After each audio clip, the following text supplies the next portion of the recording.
नारायणं नमस्कृत्यं नारायण नरं चैव नरोत्तमं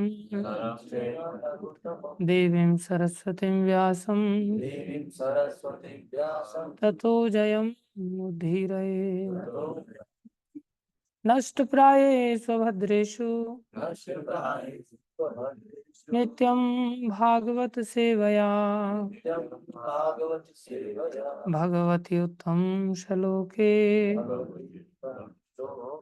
भक्तिर्भवति नैष्ठिकी। श्रीमद् भागवतम स्कंदो अध्याय 4 श्लोक संख्या 8। नूनं भगवतो ब्रह्मन् हरेर अद्भुत कर्मणः दुर्विभाव्यम इवा भाति कविभिश्चापि चेष्टितम्। नूनं भगवतो ब्रह्मन् हरेर अद्भुत कर्मणः दुर्विभाव्यम इवा भाति कविभिश्चापि चेष्टितम्। नूनं भगवतो ब्रह्मन् हरेरद्भुत कर्मणः दुर्विभाव्यम इवा भाति कविभिश्चापि चेष्टितम्। अनुवाद है विद्वान ब्राह्मण, भगवान के दिव्य कार्यकलाप अद्भुत हैं और वे अचिंत्य प्रतीत होते हैं, क्योंकि अनेक विद्वान पंडितों के अनेक प्रयास भी उन्हें समझने में अपर्याप्त सिद्ध होते रहे हैं। तात्पर्य अर्चनी वंदनीय प्रातः स्मरणीय जगत श्रील प्रभुपाद जी द्वारा श्रील प्रभुपाद की।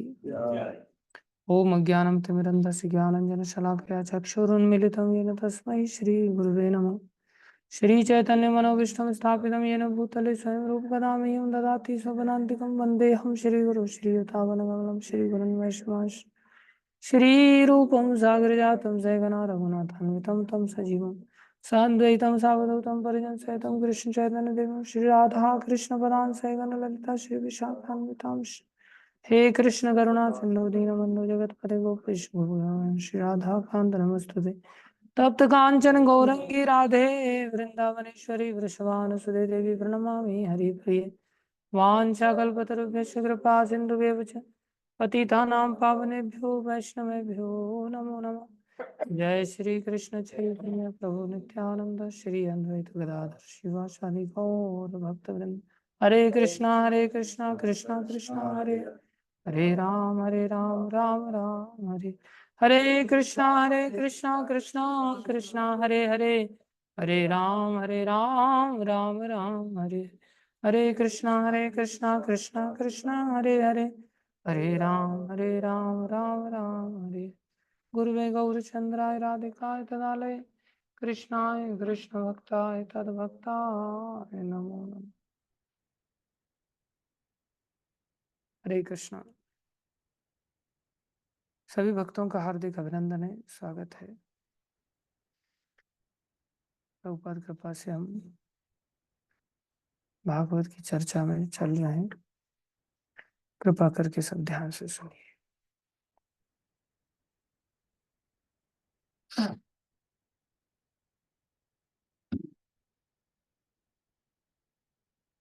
कहाँ तक हो गया था कल?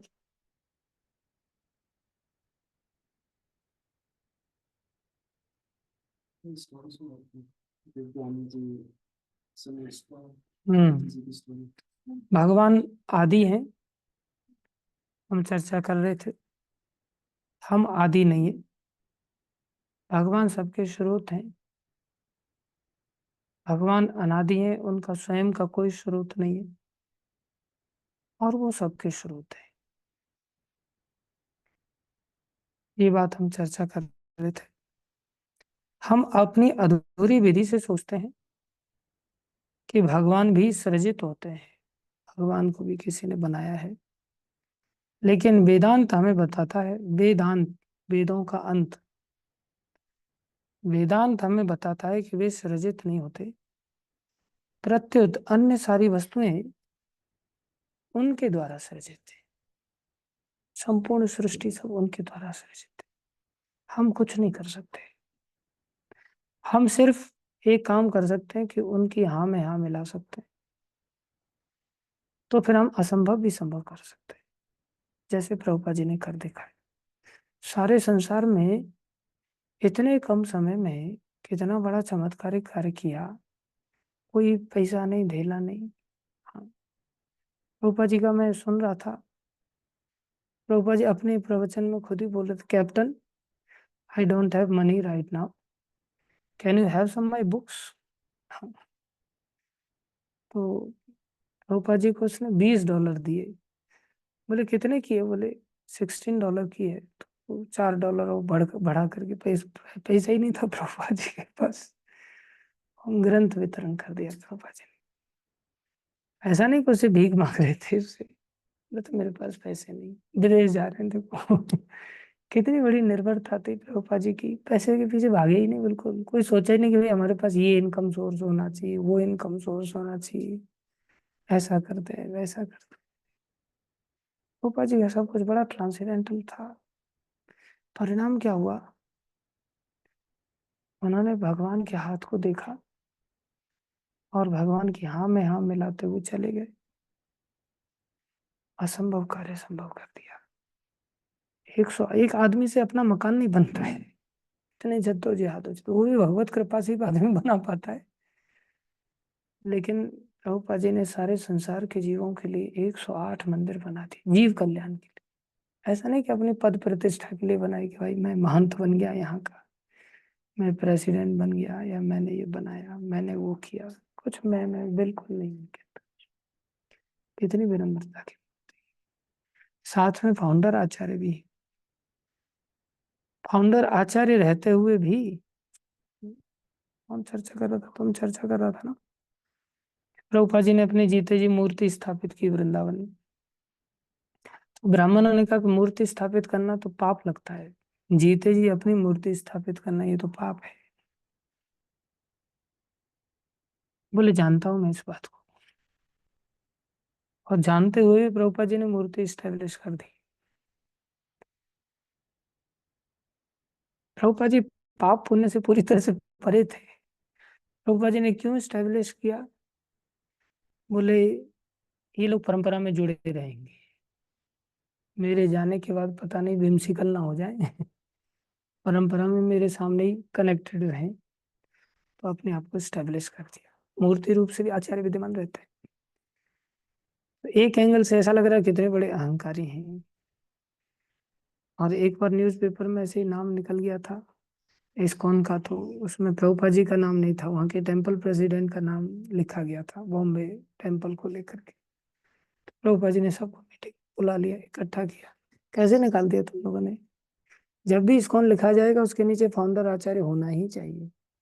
International Society for Krishna Consciousness, founder Acharya Srila Prabhupada. इसी भक्ति में जहां भी इस्कॉन लिखा जाए उसके नीचे ऐसा होना ही चाहिए किसी भी हालत में। अदरवाइज इस्कॉन नहीं लिखा जा सकता इस तरह से कहीं भी। तब से फिर ये परंपरा बन गई, जहां भी कार्ड फाड़ छपते, जहाँ कुछ भी होता, वैसे उनको कोई भूख नहीं थी किसी भी चीज। कितना कठिन होता है ना समझना हम लोगों को। कई बार या तो हम भगवान के ऊपर सब डाल देते हैं, शरण तुष्टि, कि अब तो आप ही करने वाले, हम तो कुछ है ही नहीं। और कई बार फिर हम खुद ही सारा सेहरा पहनने की चेष्टा में रहते हैं कि भाई मेरे को सेहरा पहनाया जाए इस चीज को। जबकि हैं क्षण भंगुर जीव, 4 दिन के मेहमान है, कुछ ठिकाना नहीं है। प्रभुपाद जी जानते थे कि ज्यादा समय मेरे पास नहीं है। कितने बार प्रभुपाद जी ने ऐसा कहा, भगवान से प्रार्थना करो मेरा काम अधूरा है अभी, वो पूरा हो जाए फिर चलेंगे। प्रार्थना किया। कितनी निर्भरता थी प्रभुपाद जी की भगवान की, कितनी तपस्या, कितनी निष्ठा। तो जो साधु संत, सिर्फ इसी बात को हमें समझना है कि सब कुछ करने वाले भगवान है। प्रायः इसी बात पर बल दिया जाता है अधिक से अधिक, जिससे कि हम पहले अहंकार से रहित हो जाए। ये भी श्रेय दिया जाता है कि हाँ आप लोग भी बहुत कुछ कर सकते हैं, लेकिन वो क्रेडिट लेने के लिए, श्रेय देने के लिए बात की जाती है कि आप जबरदस्ती क्रेडिट ले लो जिससे भगवान को कृपा करने का बहाना मिल जाए। पहले तो यही भक्त की समझ विकसित की जाती है, तुम किसी काम के नहीं, तुम बेकार हो, तुम क्या कर सकते हो, क्षण भंगुर, ऐसा वैसा। लेकिन बार बार भगवान ने अर्जुन को प्रेरित, तुम युद्ध लड़ो, तुम युद्ध क्यों नहीं लड़ता, त्याग दो इस हृदय दुर्बलता को, ये नपुंसकता है, क्यों नहीं खड़ा हो जाता, करो, तुमको करना पड़ेगा। ऐसे बार बार, ऐसे ही प्रभुपाद जी मंदिर में भी भक्तों को बुलाते थे, कौन कौन मंगल आरती नहीं आया, युद्ध है ये हमारे लिए एक प्रकार से।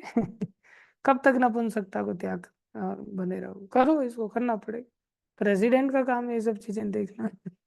बार बार प्रभुपाद जी शासन करते थे इस तरह से। हमारी समय समय की परिस्थितियां होती हैं, किसी समय कोई युद्ध है तो किसी समय कोई युद्ध है, कोई समय ऐसा होता है कि फंड कलेक्शन युद्ध हो जाता है, कोई समय ऐसा होता है कि बुक डिस्ट्रीब्यूशन युद्ध हो जाता है, मैराथन के समय में, जन्माष्टमी आदि के समय फंड कलेक्शन युद्ध हो जाता है, बाकी समय में अपनी साधना भक्ति को बढ़ाना चाहिए, वो एक प्रकार का युद्ध है। कोई समय है जिसमें कि कॉलेज लाइफ में बच्चे लोग पढ़ते लिखते हैं, वहाँ गर्लफ्रेंड से बचने का बहुत बड़ा युद्ध हो जाता है, कोई छोटी बात है क्या, है कि नहीं। बड़े बड़े शहरों में प्रचार करने वाले लोग हैं, वहाँ स्त्रियों से बचना इतना सहज नहीं होता। अपने आप में मोबाइल से त्याग कर देने समय पर, ये भी अपने आप में बहुत बड़ा युद्ध है। भाई हम इस समय से इस समय तक अपने मोबाइल की गंदगी से दूर रहेंगे, अन्यथा बचना बहुत मुश्किल हो जाता है।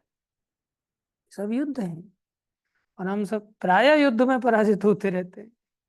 लेकिन वैष्णवों के आश्रम में हमें ये बात सीखनी होती है, जैसे भगवान ने, हाँ अर्जुन ने सिखाया, आप नियत ही ठीक है, चलेगा, कितनी समझदारी थी। ये नहीं मैं संसार का सर्वश्रेष्ठ धनुर्धर हूं, मेरे को आपकी क्या जरूरत है। लेकिन गए और नारायणी सेना का त्याग कर दिया, कोई लालच नहीं मन में। ऐसे ही प्रभुपा जी थे, कोई लालच नहीं। जब गुरु जी ने पहली मुलाकात में पहचान लिया था, और पहचानने के बाद हाँ उनके ऊपर कितना बड़ा उत्तरदायित्व डाल दिया था, फिर भी बार बार पत्र लिख करके बोलते थे मेरे लिए क्या आज्ञा है। मैं कैसे आपको प्रसन्न कर सकता हूँ, मैं कैसे आपकी सेवा कर सकता हूँ, इतने महान थे। ऐसे ही अर्जुन चले गए, उसके बाद फिर भगवान अर्जुन को कहते तेरे को ही लड़ना पड़ेगा। जबकि दिखा दिया मैंने, सब मार दिया। तो हम संसार में कुछ नहीं कर सकते और बहुत कुछ कर सकते हैं। कुछ नहीं कर सकते ये भावना के साथ शरणागत होना पड़ेगा पहले, और बहुत कुछ कर सकते हैं, फिर आज्ञा के अंतर्गत रहते हुए हाँ में हाँ मिलाना पड़ेगा, फिर हम सब कुछ करते हैं, क्योंकि करने वाले पीछे भगवान है। अतः सामान्य व्यक्ति के लिए सभी अद्भुत विषय विचारणीय, नारायण परो अव्यक्ता, ये विषय बड़े बड़े विद्वानों के लिए भी अचिंत्य है। लोग विद्वान तो बन जाते हैं लेकिन भक्ति नहीं आ पाती। भक्ति तो बड़ी दिव्य वस्तु है। बहुत सारे ब्राह्मण थे जो बड़े विद्वान थे, कर्मकांडी थे, शास्त्रों में जैसा लिखा रहता है उसके अनुसार कर्मकांड में जो विश्वास करते हैं उसको कर्मकांडी कहते हैं। काशी के अंदर, हाँ वो लोग चिढ़ते थे रैदास जी से। रैदास जी शेड्यूल कास्ट के भक्त थे, लेकिन भक्त तो कोई भी हो सकता है। चांडाल भी भक्त अगर बन जाए, नाम का आश्रय ले। भागवत में हम कल चर्चा कर रहे थे शिक्षाष्टकम की क्लास में, चांडाल परम पवित्र हो जाता है, भक्त बन सकता है। ऊंची जाति नीची जाति हरि भजन करने वाले लोगों के लिए नहीं होती। जो हरि को भजे सो हरि का होई, जात पात पूछे नहीं कोई। सिद्ध महात्मा थे, भक्त थे भगवान के। तो वहां पर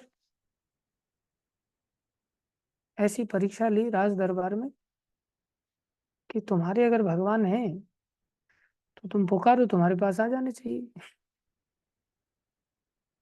और उन्होंने पुकारा और उनके पास चले भी गए।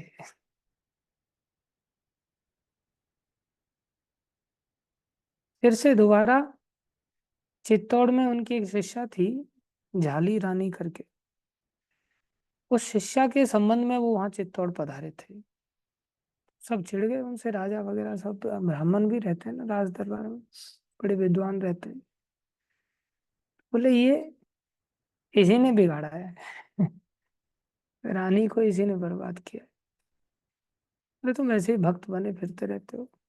राजा ने कहा कि भाई रैदास जी हैं, इनको भी सम्मान देना चाहिए, इनको भी। बोले ये कोई सब शेड्यूल कास्ट के व्यक्ति हैं, इनके साथ हम कैसे भोजन भोजन कर सकते। बोले इन्होंने तो चमत्कार दिखाया था। और चमत्कार कुछ नहीं, जादूगरी थी, कोई कोई तांत्रिक वगैरह तंत्र विद्या सीखी हुई है। और वहां तो इन्होंने अपने ठाकुर जी को बुला लिया था, कुछ जादू कर दिया होगा, जैसे शकुनी के अपने पासे थे ना, सिद्ध पासे थे अपने पासों को जो बोलता था वैसे ही गिरते थे। इसने अपनी मूर्ति में कुछ जादू टोना किया होगा। अगर इसमें वो सामर्थ्य है तो हमारे भगवान को बुला के दिखाए, हमारे ठाकुर जी को बुला के दिखाए। तो चित्तौड़ में उन्होंने वहां पर उनके ठाकुर जी को पुकारा, और उनके ठाकुर जी को पुकारा तो उनके ठाकुर जी उनकी गोद में आ गए।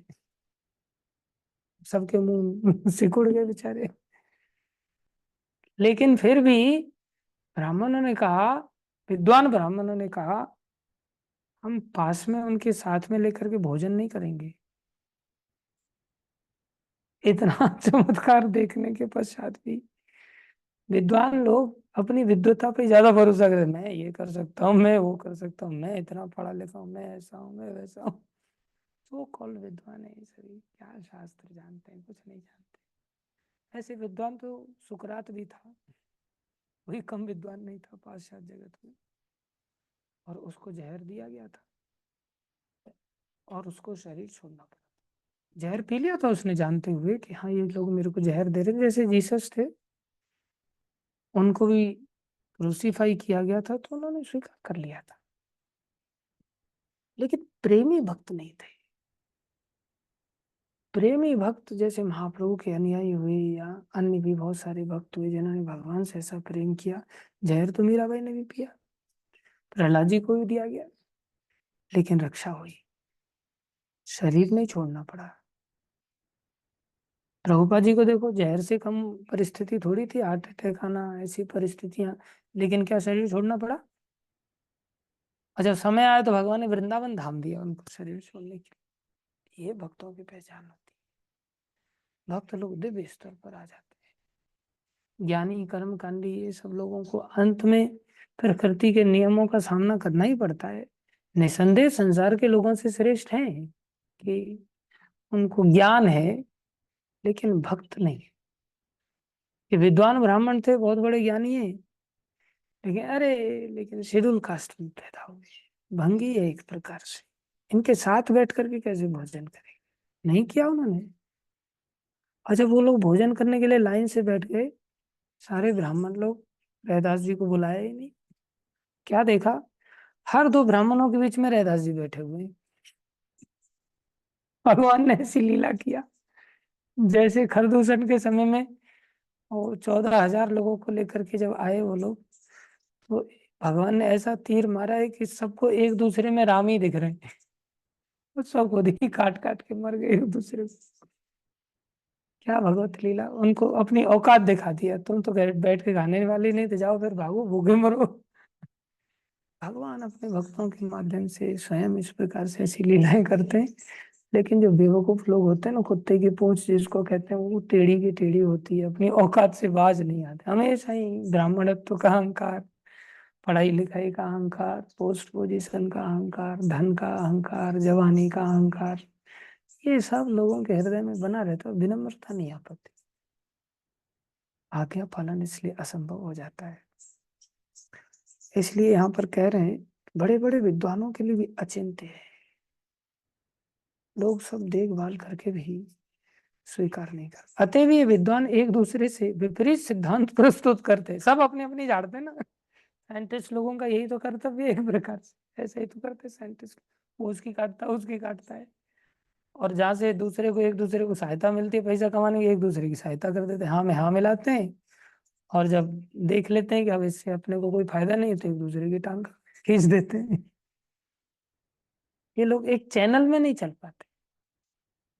प्राय मतलब की दुनिया होती, मतलब ही यार संसार में ऐसा ही है। यहाँ तक कि इस ब्रह्मांड विशेष का भी, जो कि सृजित जगत का एक नगण्य अंश, नगण्य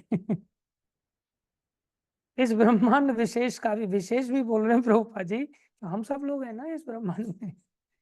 बोले ब्रह्मांड विशेष का भी, जो कि सृजित जगत का एक नगण्य अंश है, उन्हें पूरा पूरा ज्ञान नहीं है कि यह सीमित आकाश कितनी दूरी तक फैला है। सीमित आकाश है, बोले इसकी सीमा हम नहीं नाप सकते। भगवत कार्य के लिए सब सीमित चीजें हैं। कितनी दूरी तक फैला, या कि कितने नक्षत्र तथा लोक हैं, या कि अनंत लोकों में कैसी परिस्थितियां हैं, अनंत लोकों में कैसी। आधुनिक वैज्ञानिकों को इन सब के विषय में अपर्याप्त ज्ञान है। उनमें से कुछ यह विचार प्रकट करते कि सारे आकाश में 10 करोड़ ग्रह बिखरे हुए हैं। 21 फरवरी 1960 को मॉस्को में एक समाचार विज्ञापित हुआ जो इस प्रकार था, फेंकते रहते अपनी। रूस के प्रसिद्ध ज्योतिर्विज्ञान के प्रोफेसर बोरिस वोरोंतसोव वेलियामिनोव, कैसे कैसे नाम है, सीधे साधे नाम होने चाहिए, इतना लंबा चौड़ा नाम बोलने की क्या जरूरत, राम कितना सीधा नाम। कहा है कि ब्रह्मांड में ऐसे असंख्य ग्रह होने चाहिए जहां तर्कशील प्राणियों का निवास है। ऐसा संभव है कि ऐसे ग्रहों में पृथ्वी जैसा ही जीवन फल फूल रहा हो।